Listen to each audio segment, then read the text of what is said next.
Continuando o estudo das glândulas, agora vamos ficar a perceber que as glândulas, particularmente as glândulas endócrinas, para além de terem um papel fundamental na regulação de inúmeros processos fisiológicos, bem como na manutenção da homeostase do nosso organismo, elas próprias também são sujeitas a um processo de regulação das suas funções, que para a maioria das glândulas vai ser mediado pelo eixo hipotálamo-hipófise. Em que é que consiste este eixo? Numa estreita interação e articulação que se vai verificar entre o hipotálamo, aqui representado, e a hipófise, mais abaixo, comunicando ambos através do infundíbulo, desta estrutura que aqui está representada.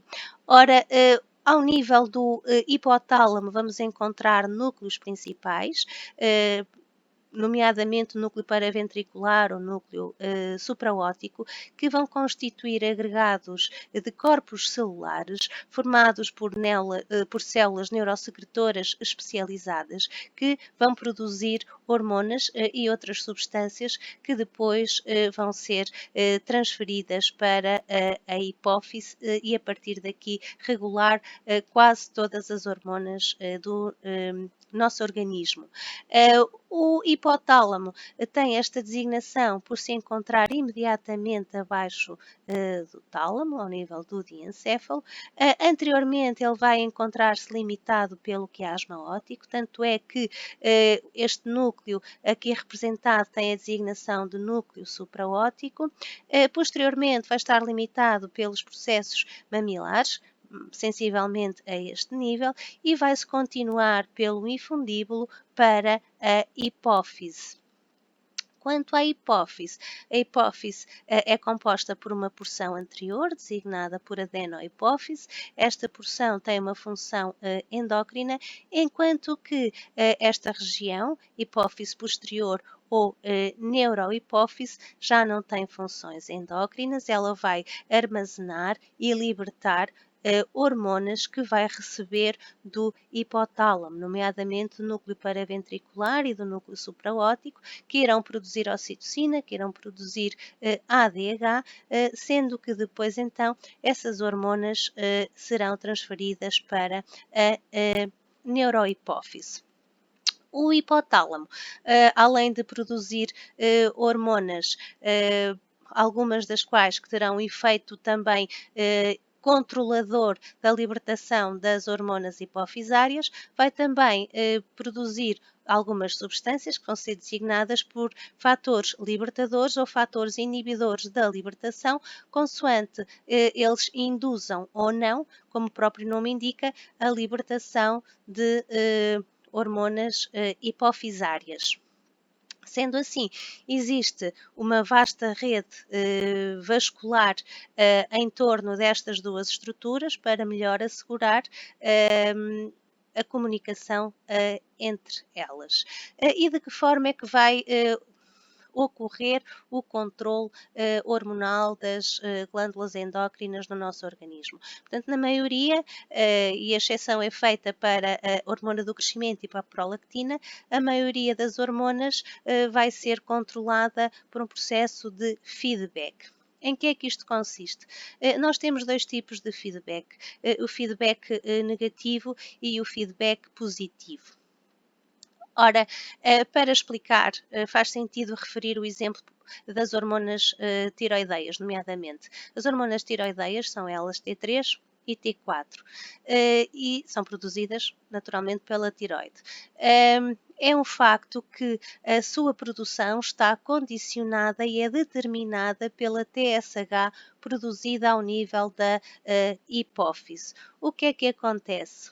Quando há um excesso de produção da hormona tiroideia, eventualmente por uma patologia tiroideia, a TSH vai diminuir, no sentido de diminuir o estímulo de produção de hormonas ao nível da tiroide. Por seu lado, a TSH também vai estar na dependência da TRH, que é produzida ao nível do hipotálamo. Portanto, estamos na presença de um processo de retrocontrolo negativo. Um excesso de hormonas tiroideias vai induzir uma diminuição na produção de TSH a nível hipofisário. Por outro lado, quando existe um déficit de hormonas tiroideias, o que sucede numa situação de hipotiroidismo, vai haver por parte da hipófise um aumento da produção de TSH com vista a estimular a produção das hormonas tiroideias e, mais uma vez, sob o comando da TRH hipotalâmica. Ora, em contrapartida, vamos ter uma situação de feedback positivo, no qual os estrogénios, por exemplo, a contínua produção de estrogénios também vai induzir uma contínua produção e libertação da hormona luteinizante. Sendo assim, quais são as hormonas e os fatores que o hipotálamo vai produzir para regular a libertação das hormonas hipofisárias? Bom, a TRH, como já tínhamos visto, hormona libertadora da tireotropina, ou da TSH, que vai atuar então a nível da tireoide. CRF, fator libertador da corticotropina, a CTH. GRH, hormona libertadora das gonadotropinas, FSH e LH. GHRF, fator libertador da hormona de crescimento. GHRH, hormona inibidora da libertação da hormona de crescimento. Temos ainda PIF, fator inibidor da libertação da prolactina, PRF, fator libertador da prolactina. Ainda MIF, fator inibidor da libertação da MSH e MRF, fator libertador da MSH. Desta forma, o hipotálamo vai conseguir regular continuamente quase todo o sistema endócrino. Ora, de que forma é que se estabelece a comunicação entre o hipotálamo e a hipófise? A adenohipófise vai privilegiar sobretudo o sistema porta-hipofisário, desta rede vascular, desta rica rede vascular em torno então destas duas estruturas e que permite a comunicação entre estas duas estruturas e, por conseguinte, a transmissão das hormonas e substâncias necessárias e, por outro lado, o trato hipotalâmico hipofisário vai privilegiar e vai assegurar a contínua comunicação entre o hipotálamo e a hipófise através de neurónios que partem dos núcleos hipotalâmicos, nomeadamente supraótica e paraventricular, os quais produzem então ocitocina e ADH e vão transmitir essas hormonas através dos axónios ao nível do trato hipotálamo-hipofisário e desta forma assegurar que estas substâncias cheguem à neurohipófise e então depois possam ser libertadas quando for necessário. Ora, o que é que nós encontramos em termos de hormonas produzidas ao nível da adenohipófise? TSH, de que já tínhamos falado, ACTH, FSH, LH, QH, hormona do crescimento, MSH, hormona estimulante do melanócito e a prolactina.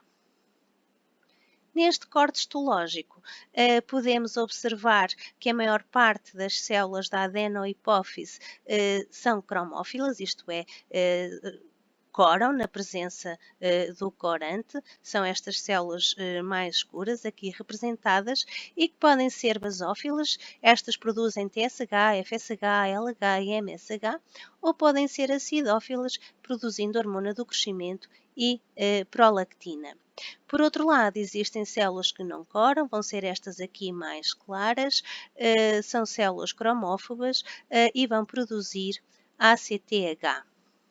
Quanto à hipófise posterior ou neurohipófise, também já tínhamos dito, não tem funções endócrinas, mas vai armazenar e libertar as hormonas que vão ser produzidas ao nível do hipotálamo, nomeadamente a hormona antidiurética e a ocitocina, produzidas nos núcleos supraótico e paraventricular, sendo então armazenadas e libertadas assim que for necessário.